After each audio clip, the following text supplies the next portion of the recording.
Was there a time when you warned everybody no one listened and something bad happened? Every night at 3 a.m., this guy would come into our 24-hour diner near the college dorms. Always sat at the same window table, always ordered black coffee, never touched his phone, just watched the dorm entrance for hours. Something felt wrong. His clothes were worn and dirty, but he wore this pristine gold watch that looked worth thousands. When drunk students came in, he'd get tense, especially when girls walked past. He'd type something and watch them through the window. I told campus security. Just another night owl getting coffee. Went to my manager. Don't harass the customers. Called the cops. We can't arrest someone for sitting in a diner. Nobody cared about my videos of his weird behavior. Then one night, he left his phone on the table. I saw the screen. Official police surveillance software. My heart sank. I'd been suspicious of an undercover cop doing his job. For weeks, I felt horrible, but that feeling wouldn't go away. He'd adjust his watch whenever girls left alone. His police phone never made calls, and he always disappeared right before real campus police did their rounds. Last night, he wasn't at his usual spot. I saw him following a stumbling girl toward the dorm's back entrance. I almost stayed quiet. He was a cop, right? But I couldn't. I ran out screaming. When actual police tackled him, they found his backpack. Inside was the truth. Fake badges, zip ties, duct tape, hunting knives, that expensive watch stolen from a missing girl. His police phone had hundreds of stalking photos. He'd been hunting at colleges across 3 states.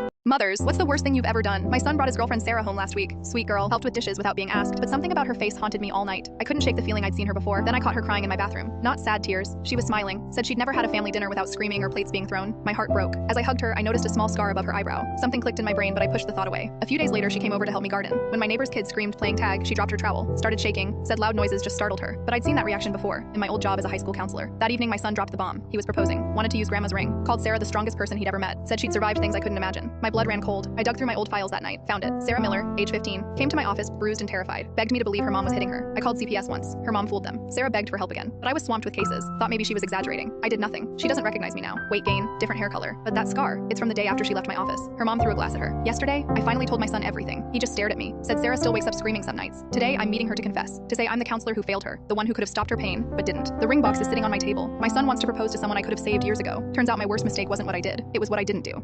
I took my daughter to dance class, and the moms got me banned for being creepy until they learned the truth. When my wife deployed overseas, I became a full-time dad to our 4-year-old Emma. She begged to take ballet, so I signed her up at the local dance studio. The first day, I sat with other parents to watch. 2 moms moved their chairs away, others kept glancing and whispering. Even my sister-in-law pretended not to know me. I focused on Emma, twirling in her pink tutu, beaming with joy. After class, the studio owner pulled me aside. She said moms were uncomfortable with a man watching young girls dance and suggested I wait in my car. My sister-in-law stood behind her, nodding. I showed her a photo of Emma and me, then pulled up my wife's military service page. The owner's face turned red, but I wasn't done. I explained how my daughter cried for dance lessons for months, how I worked extra shifts to afford her tutu, how her mom video calls every week to hear about dance class. Then I asked my sister-in-law if she'd tell her deployed sister why Emma quit dancing. The next day, the studio posted new rules. All parents must be allowed to watch their children. Those uncomfortable could wait in their cars. 3 moms pulled their kids out, but 5 new families joined, including 2 other dads. My sister-in-law apologized and now sits with me during class. Now Emma has even more friends to dance with, and I get to watch every single twirl just like her mom would want. My cousin bragged she was pregnant during my vows, but the timing couldn't have exposed her worse. My cousin Sarah has always been the attention-seeking type. Every family gathering, she'd find some way to make it about her. When I turned 16, she announced her engagement at my birthday dinner. When I graduated high school valedictorian, she showed up to the ceremony in a wedding dress for a practice run. At my college graduation, she fake fainted during my speech and had to be carried out by paramedics. The pattern was always the same. Sarah would wait for my big moments, then create some crisis that required all the family's attention. My parents would always rush to help her, leaving me standing there like an afterthought. She's going through a rough time, they'd say. Be understanding. But this was my wedding day. I'd specifically had a conversation with her 2 months before. I sat her down and said, Sarah, this is literally the most important day of my life. Please, I'm begging you, just let me have this one day. She looked me dead in the eye and promised she wouldn't cause any drama. Of course not. It's your special day. I would never do anything to take away from that. I should have known better. The week before the wedding, she started acting weird. She'd text me random questions like, what time does the ceremony start again? And where exactly will you be standing? When I asked why she needed to know, she'd just say she wanted to make sure she had the best view to support me. Then 3 days before the wedding, my mom mentioned that Sarah had been asking her about the church layout. She wanted to know which pew would give her the clearest sightline to the altar. Mom said, she's just so excited to be there for you. My stomach started churning. I knew Sarah well enough to recognize when she was plotting something. The morning of the wedding, my best man pulled me aside. Dude, I just saw Sarah at the hotel bar at 9 a.m. She was on the phone telling someone about some big announcement she was going to make today. Should I be worried? I tried to stay calm, but my hands were literally shaking as I got dressed. My bride-to-be, Emma, noticed I was on edge. What's wrong? You look like you've seen a ghost. I explained Sarah's history and my growing suspicions. Emma, who works as a labor and delivery nurse, just smiled and said, don't worry, whatever she's planning, we'll handle it together. Walking down the aisle, I spotted Sarah immediately. She was sitting in the 3rd row, fidgeting with her purse and checking her watch every few seconds. She had this weird, excited energy that made my skin crawl. During the opening remarks, she kept shifting in her seat and whispering to my aunt. When the pastor asked if anyone had objections, she literally sat forward like she was about to speak, then seemed to think better of it. I started to relax a little as we got to the vows. Maybe Maybe I'd been paranoid. Maybe Sarah had actually meant it when she promised not to cause drama. That's when I made the mistake of looking directly at her while saying my vows to Emma. Sarah had this look on her face, this smug, barely contained excitement like she was about to burst. She was gripping her champagne glass so tightly her knuckles were white, but nothing prepared me for what she pulled next. Right as I'm saying my vows, Sarah suddenly stands up and announces loudly, "I'm sorry, but I just can't hold this in anymore. I'm pregnant." The whole church goes silent. Sarah's beaming, clearly loving the attention. But Emma is a labor and delivery nurse, and she immediately notices something Sarah forgot about. Sarah is holding a champagne glass. Emma walks right up to Sarah and says sweetly, "Congratulations. When are you due?" 3 months. Sarah beams. Emma announces to the entire church, "That's so exciting, though I'm a bit concerned about the alcohol consumption in the first trimester." Sarah's face goes white as she realizes she's been holding that champagne glass through her entire announcement. The whole church starts murmuring. She tried to stammer about it being sparkling cider, but everyone had watched her get it from the champagne table. Sarah quietly sat down and didn't say another word for the rest of the night.